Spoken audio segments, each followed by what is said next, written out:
I'm Isabella and you're listening to Zeno. Each month I have conversations with people from all walks of life about their personal stories of home, identity and the search for belonging. Kay Gasei, welcome to the show. Hello. I'm so happy to have you here. I'm excited to delve into your work as well because it's been quite an amazing year for you. Yep. How do you describe the work that you do and describe who you are? Me, what do I do? Illustrator, painter, designer, artist, umbrella term, but I don't. It's weird. I don't really. I say it like if I don't have time, but if I overthink it, I'll say illustrator, painter because I don't really consider myself an artist. Is there some discomfort with the word artist? Yeah, I think because I didn't grow up thinking I was going to do it, and then I did illustration in uni, and then I was freelancing as an illustrator until I started painting, which is only like 2 years ago. So it's like it doesn't roll off the tongue just yet. It's been quite a new journey for you. Yeah, I'd say so. Yeah. I think your work is incredible. I absolutely love it. And one of the things that I love about your work in particular is just how diverse your references are. Yeah. But also at the same time, there's a classicism that's weaved through them in the symbolism that you use. And I'd love to know what context about you and your life is important for us in order to understand your work.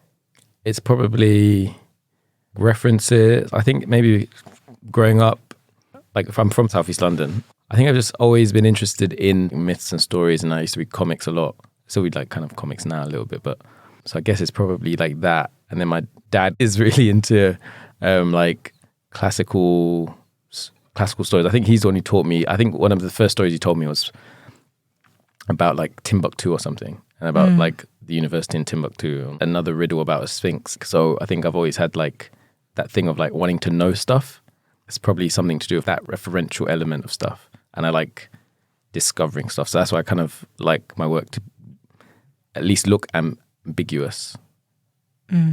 So did you grow up with him telling you these stories often? Yeah, he'll just say something and be like, oh, kid, usual kid, why, how, and then he'd usually have the answer to like the source, which I always thought was quite cool. Or if I was like trying to do something or read about something and I just want the surface quickest answer, like, who is this person? And then it'd be like, why do you want to know? I was talking to my brother about it like a few years ago. It's kind of funny the stuff you take from your parents that you don't think you were going to take. And I think that curiosity is from my dad. And also sociability. When I was young, I used to hate that I used to speak to everybody. Like, we're just like, so I don't know if you've been to Woolwich. Like from the bottom of the high street to the top, there was no way we would ever make it without him speaking to at least 5 to 10 people. How do you get anywhere? Do you know what I'm saying? But me personally, not like all of January just gone, I've been out every day, including work and then some sort of function. So that sociability thing, which I hated, now I have it basically. So is that something that you think you've developed more recently, or is just something that's stuck? I think it probably developed when I went to uni, because I didn't go into uni in London like all my friends did. So most people only change when they have to. So I think that was like, I've been in London, everyone I know is here, you don't really have to go far. And then I went to London, I went to uni outside London, I went to Oxford Brookes.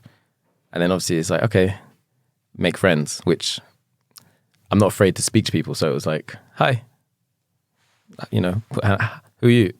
So it's like cultivated by moving out of London, I suppose.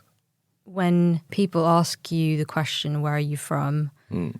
What answer do you give, and what truths are missing from the answer that you give?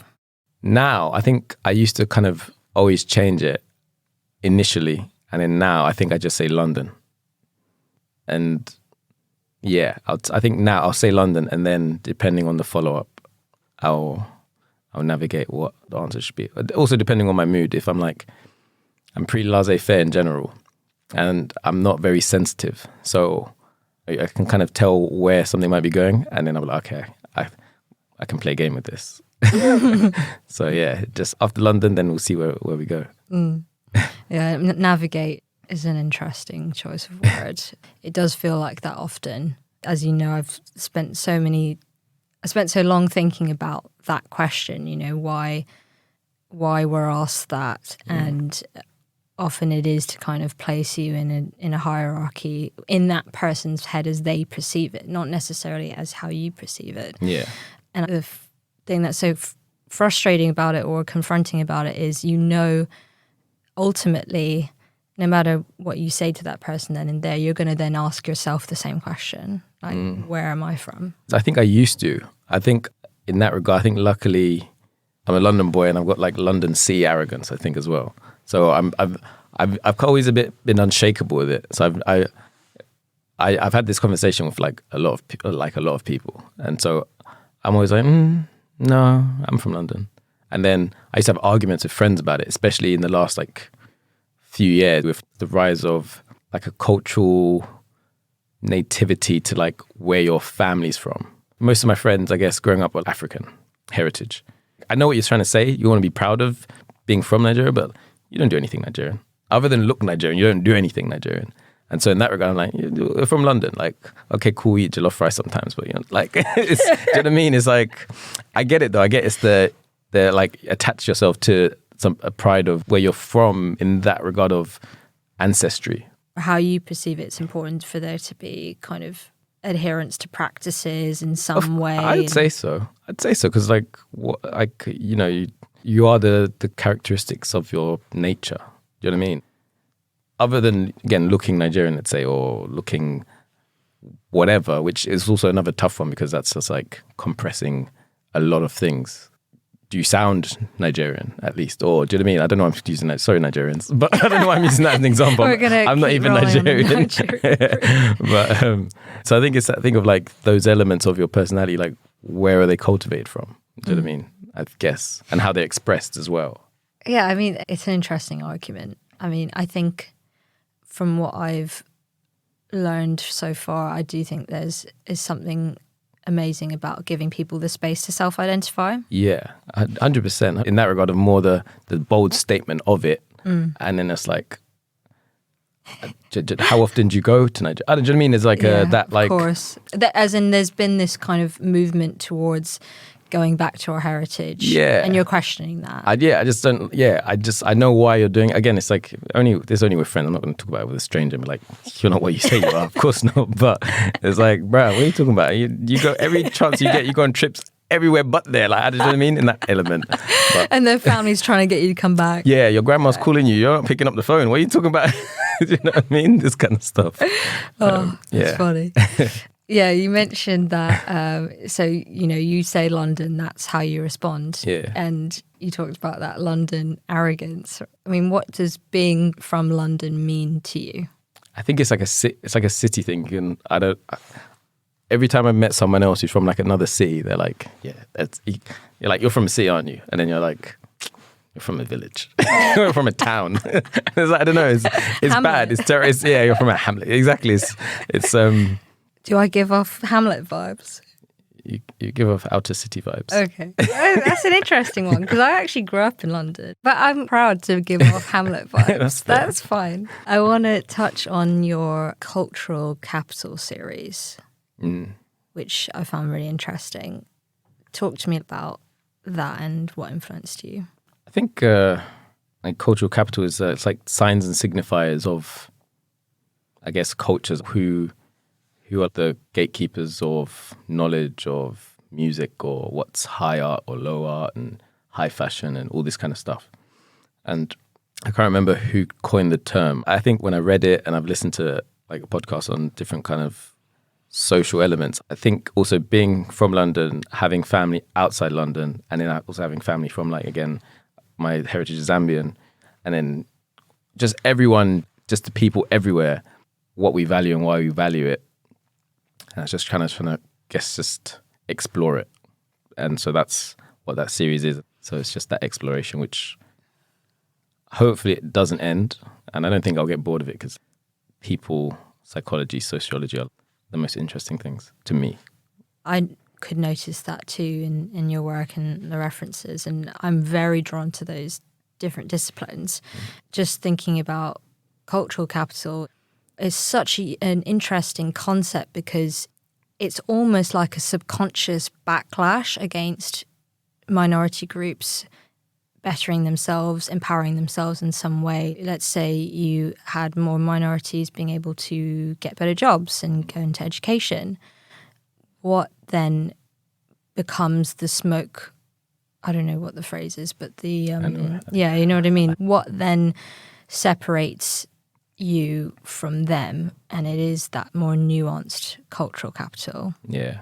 Yeah. That thing of like once, if you say a certain thing or a word or a book or a whatever, and it's like, oh, okay, you can... Or you holiday somewhere. And do you know what I mean? You can join the club, which we all do it in some capacity and, usually unconsciously as well, because of that's how the cultural capital works. You're like, how do I get there? Oh, I went to this restaurant in this area. Because people want to have nice things. But it's like, who said this is the nice thing? Yeah, absolutely. And just speaking personally, I've viscerally experienced that. I went to a private school.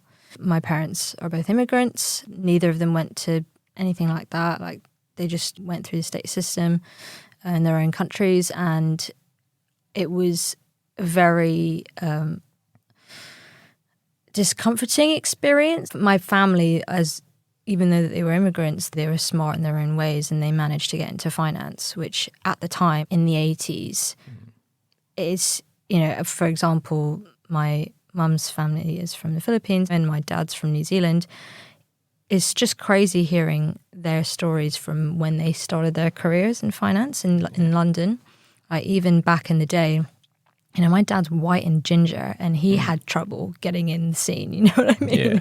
And he talks about... He's got like a New Zealand accent. Yeah, he talks about these like hilarious stories of being interviewed by the top banks and being like, "Where's Papakura, New Zealand? What's that? Like, who the hell are you to come and think you can come in here?" He worked his way up and managed to get to the top, but it's so fascinating to me that even being white and of New Zealand as well, in particular, given its roots to the UK, that he could experience that level of closed doors. And if he can, then like how many steps far back? If like again, if your mum's Filipino, then it's like there's a few rungs down that ladder that is exactly. I mean, there's just woman as well, 80s. Yeah, no, exactly. So it's crazy to hear their experiences, and then for me to have gone through that system,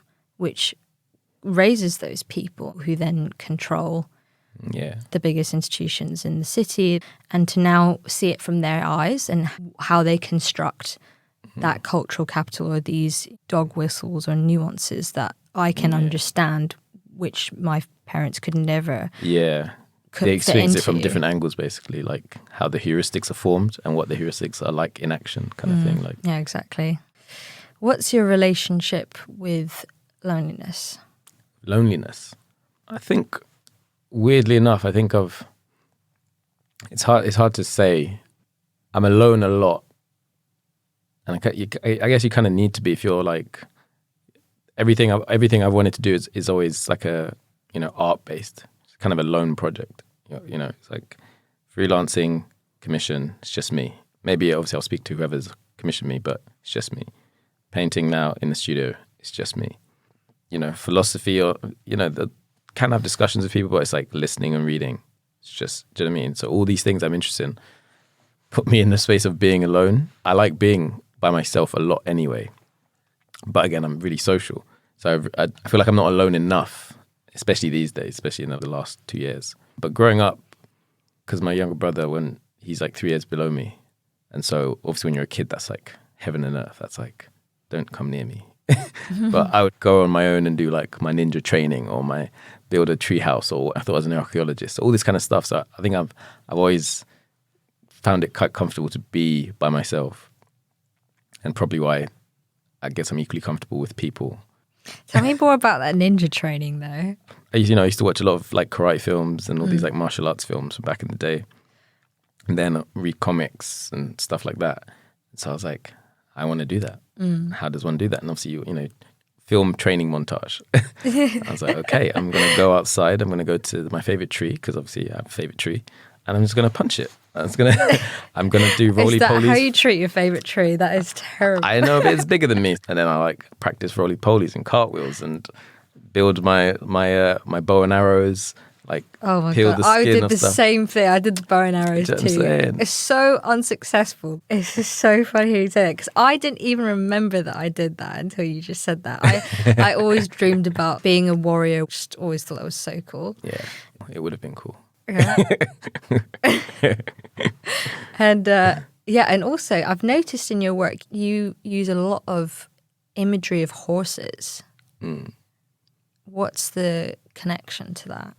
I think it was like freedom, because I wanted to express freedom. I didn't want to write freedom, but I didn't want to like draw or paint a horse really realistic. I just wanted the symbolism of something. So I was like, freedom. I try not to think about it too hard. So I was like, oh, when I think of freedom, what do I think of? Horses. I don't run free, Black Beauty or whatever. So now it's kind of stuck.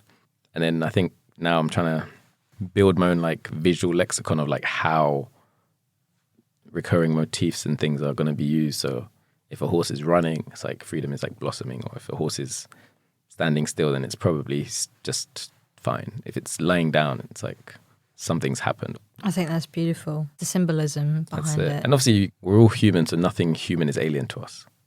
And so like, without being told, if you see it doing something, you're going to probably gauge what you should feel from that. Yeah, humans are meaning-making machines. Meaning-making machines, exactly. What stories have been inspiring for you lately? I'm reading a book by a brother named Caleb Azuma Nelson. I think his book's like 2 years old now. It's called Open Water. And that's just cool and inspiring because brother from London, and he wrote a book, he won a prize.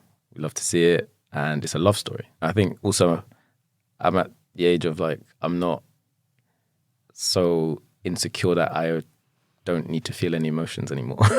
Especially growing up like in London and stuff. You're like, no, I don't feel emotions. I don't have blah, blah, blah. I was like reading a book like, this is deep, man. Yeah, I love it. And the Mandim wrote this. So it's like that element as well. So just reading that book is just, I've been feeling a bit tired lately because of like everything. Life. I think just, yeah. And just like, I did kind of a lot like in the last 18 months. But reading the book has been like kind of energizing. Like, yeah, okay, you know what, the Mandim are writing books. Come on, man, what am I doing? Like, that kind of, so that's inspiring and energizing. What makes it unique in terms of like its style? It's really simply written. But again, it's like, it's not easy to make something simple but effective. And he doesn't use any lofty language. He has obviously some words here and there just to flex on you because you have to, but it grips you where it should grip you and it kind of lets you go as well. And I think it's because it's about, I think the main character is Ghanaian and then the main male character is Ghanaian and the main female character, I think she's Caribbean. But obviously grew up, it's in London, so it's like, and all the references are kind of London references. And again, it's from someone who's my age, my contemporary, which is just dope to read in that regard. So again, that cultural capital of like, it's not Shakespeare, or it's not, Homer or something. It's just a guy who knows how to write some stuff and express universal things through very specific characters. And you're just like, yep, I'm with it. Yeah, it's something special to kind of resonate your own experience in that sort of way. And you mentioned you went to study at Oxford Brookes and you've got family dotted about the place. Mm. How has your relationship with belonging changed over time?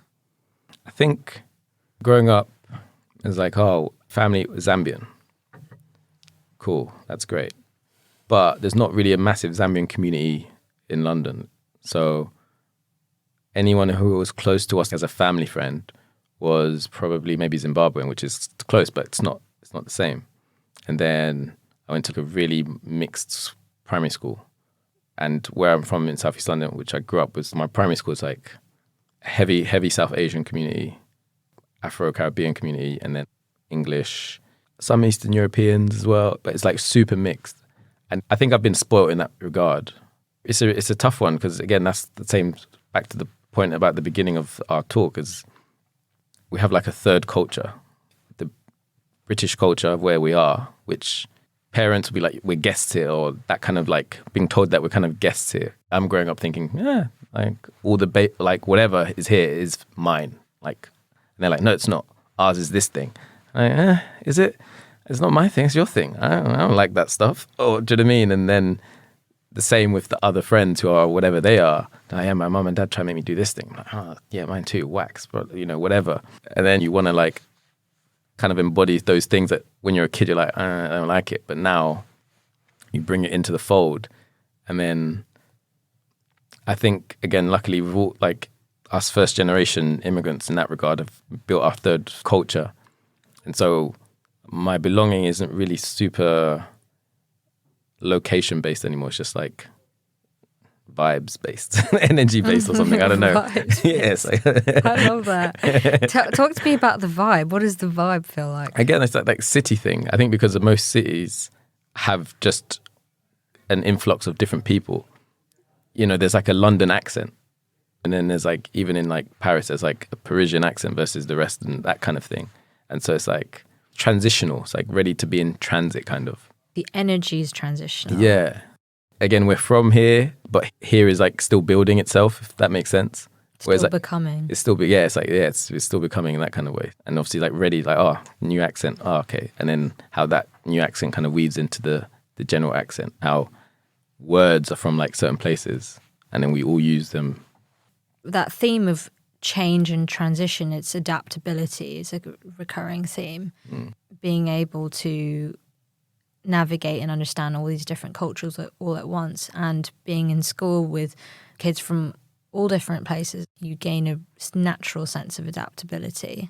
Yeah, and I think because like, it's funny what you said about going to a private school. So any friends of mine who did go to private school, again, they had more of that like maybe proving themselves about who they might be or what they are or this kind of stuff. Whereas I've always kind of been in comprehensive state school. Or to be honest, maybe the bad thing would have been like if someone was, maybe this is mean teenagers, but it's like if someone is a new immigrant at a certain age and like you still have your home accent kind of thing. And then you make fun of someone, which obviously mean kids. That is so interesting because I wrongly presumed that if you did go to school in that sort of environment where everybody's families are from everywhere, that there wouldn't be that sort of, you're carrying your home accent still. Yeah. Because I was made fun of throughout most of my childhood for the way I sounded, because when I was born, I had an American accent. Sure. My mum's family live in the States. I was literally born with an American accent, even though I wasn't born in the US. Yeah. I got made fun of in school and they thought I was faking it. I then later found out that you take the accent of your mother in the womb. Yeah. And then and then in secondary school that continued, and I remember people teaching me how to speak differently. Like they would tell me, no, you shouldn't say it like this, you should say it like this. Yeah. But yeah, touching on that adaptability, it's like my accent will always change depending on the group I'm in. Same, yeah. I got this is my metropolitan accent. Again, when I was with the other guys earlier for this workshop, because they're all from London, they're all from the same area. I'm like not area, but like they're all from ends.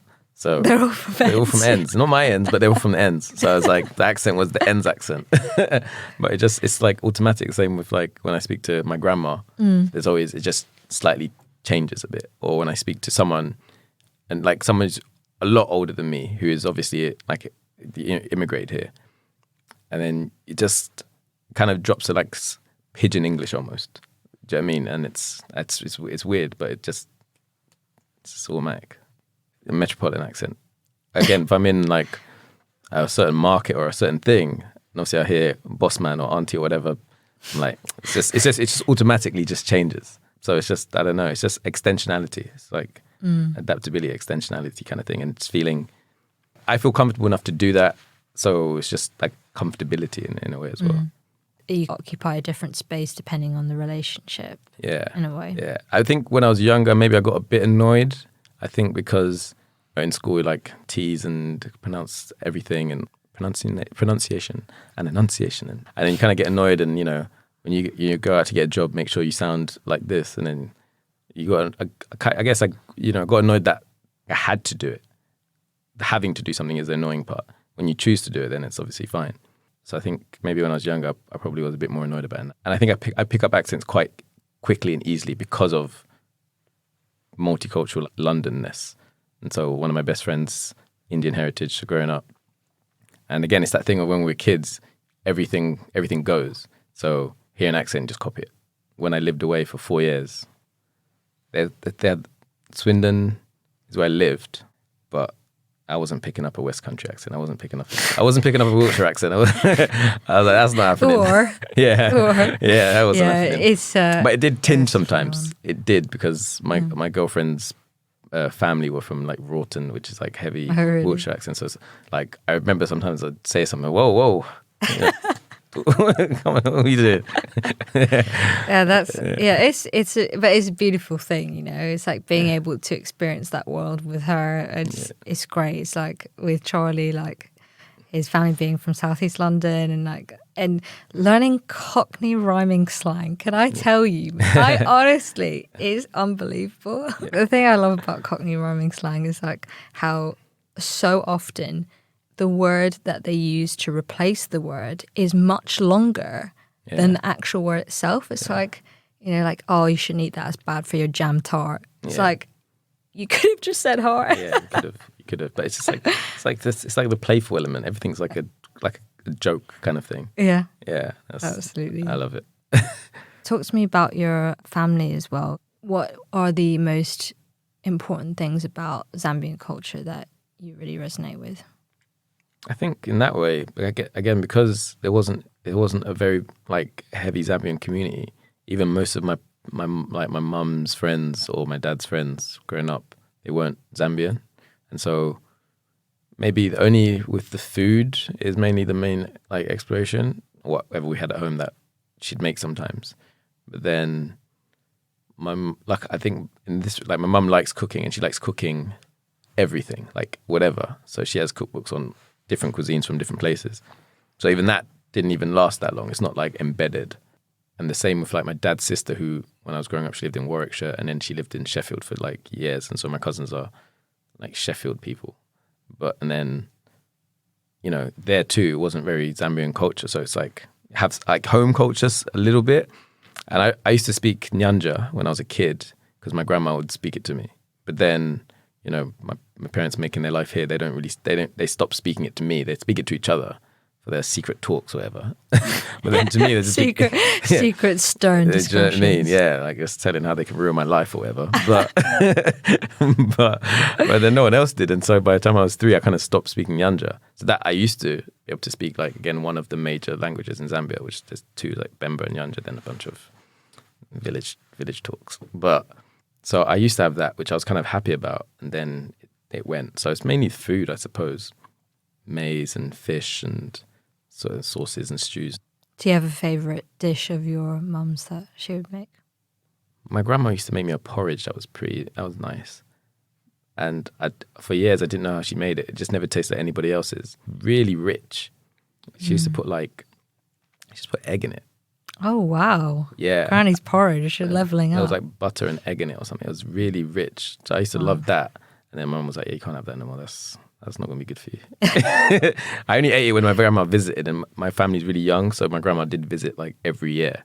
Very strategic. Makes you like delicious porridge every time she comes over. Yeah. And she's bringing sugarcane as well. So I think I used to attach that to like Zambia for ages, sugarcane. And then once I got to a certain age, she's like, yeah, these guys don't need nice things anymore.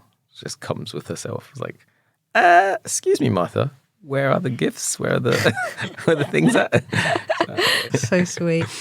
What would you say that home tastes, sounds, smells, and feels like? When I think of home, I don't think of my home now where I live. I think of my parents' house, which they're not together anymore, but that kind of home. And so I think also, going back to the home thing, I think because my parents got divorced when I was 10, it just like dissipated. It used to be like home, family home. And then when they split apart, so it's like, I don't have a home. So it's that kind of like, home is wherever I kind of want it to be in that way. But mum's food. She cooks a lot. So it's just like something cooking, something savory smelling as well. which weirdly enough I do these days. I just cook, like wake up in the middle of the night and start cooking. Midnight, ravenous. What have you been cooking in the middle of the night lately? Okay, lately not so much because I'm tired. A cool recipe I've been like trying to perfect is like a vegan dauphinoise potatoes. Dauphinoise is so good. Yeah, but I've been using a celeriac. Just to change the dynamic. Wow, that is a really good shout. It's honestly, you get like the vegan cream, vegan cheese, the nutmeg. Guess what I'm making bechamel sauce. Get a bechamel sauce, make that. Get your thyme, rosemary, layer the stuff, put it in between, garlic. That sounds so honestly, good. it's so, like, I've made it and you're like, like back in the day, again, like when there'd be a function and obviously everyone brings like a pot of food in the coolers and then everyone who made it is just waiting for people's reaction. Like they're acting all coy, like they can't see people. And that's what I'd be doing when I'd be bringing it to people. Like, yeah, just what'd you make? Oh, just vegan dauphinoise potatoes. No big deal. And then just stir. Oh my God, Kay, this is amazing. Oh yeah, whatever. Just I just found it. Just found it. Oh God. Yeah. I'm definitely inviting you to my next potluck. Oh, dope. Yeah, I'm with it. Okay, so what does home sound like? Ooh, that one is probably like talking, buzzing, constantly something. I think that's like the London city noises. So like during the pandemic when it was like quiet, did you ever walk around central London during the pandemic? Yeah, I did. It's weird. That was like some 28 Days Later stuff, which obviously it was. It was, Basically was. yeah, like end of the world. I need the noise, whatever. The buzz. I need the buzz, yeah. And feel and smell. I think the smell, I only like kind of acknowledge it once I'm out of London because it's like a smorgasbord of everything, of senses. And so it's like when you're not in London and you're like, that smells fresh. Do you know what I mean? That like, yeah.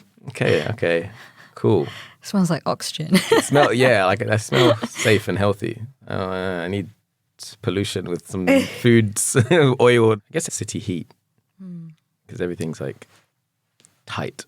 So maybe that, or like a spud. Like when you meet someone, especially it's like someone someone I know. It's like either a spud or that like hand grip, or like as we call it, African handshake, where you grab someone's hand and you snap at the end. So that kind of thing. Yeah. So that's like someone I know probably quite intimately, or even if I don't know them intimately, the person that is introducing me knows them intimately. So it's like, okay, safe. Sense of trust. What advice would you give to someone who finds themselves unsure of where they belong, where they fit in? Even if it's hard, try and make a friend. Because if you isolate yourself, you can get into like a rhythm of just isolating yourself, and then that pedestal of aloneness, and then bridging a gap with people, the chasm becomes bigger and bigger. So I don't know, even if it's maybe not a friend, maybe friend is that's too strong a word, but at least an acquaintance. So your local shop, boss man, hey boss man, just some familiarity with someone, and so you have that like human connection. I think that's cool. I like that. Every shop I go to, I try to again like befriend whoever's there and be like, what's going on? If anybody wants to follow you, where might they find you? Instagram, website is coming. I've been saying that for 4 years, but it is on the way, I promise. But just hot off the press soon. Yeah, but just Instagram. Thank you so much for coming in.